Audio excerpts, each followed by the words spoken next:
refuting Sam Shamoun's point, and then I'll move to conclusions. And then Sam and David, if you want to say something final, you can do that too. And then try to get some other Muslim on, because this will be my last night here. I don't want to hog the spotlight, like I said. So the Quran, so Sam, you brought up the Quran chapter 29, verse 48 to 51, right?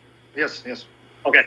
All right. So basically, again, this is just because the Quran was not enough. This Quranic verse was talking about the Quraysh. It does not mean the Quran that the Quran itself is sufficient enough to be a sign. So the Quran is saying this book, indeed, the Quran is a sign for the objective truth seeker.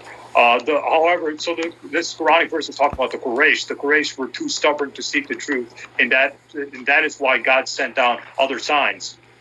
Now, just because the Quraysh were too stubborn, it doesn't imply that the Quran is saying no miracle will be shown to them. Again, the splitting of the moon was shown to them, and they just said it's magic.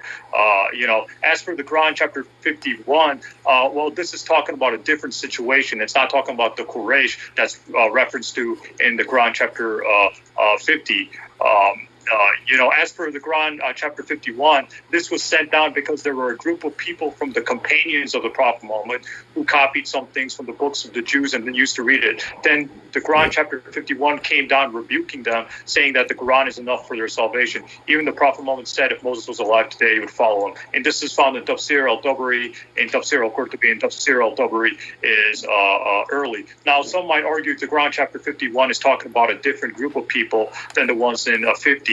However, I don't think so. Notice the evildoers say in that verse, why have signs not been sent down upon him from his Lord? The response to them is the signs are only with God, and I'm only a plain warner. So the response is to the evildoers.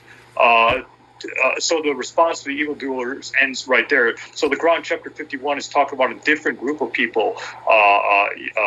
So it's not, the Quran is not saying Prophet Muhammad can never do signs. That's not what it's saying. It's just denying specific signs to specific people. But it's not saying Prophet Muhammad, nowhere in the Quran does it say Prophet Muhammad can't do any kind of miracle.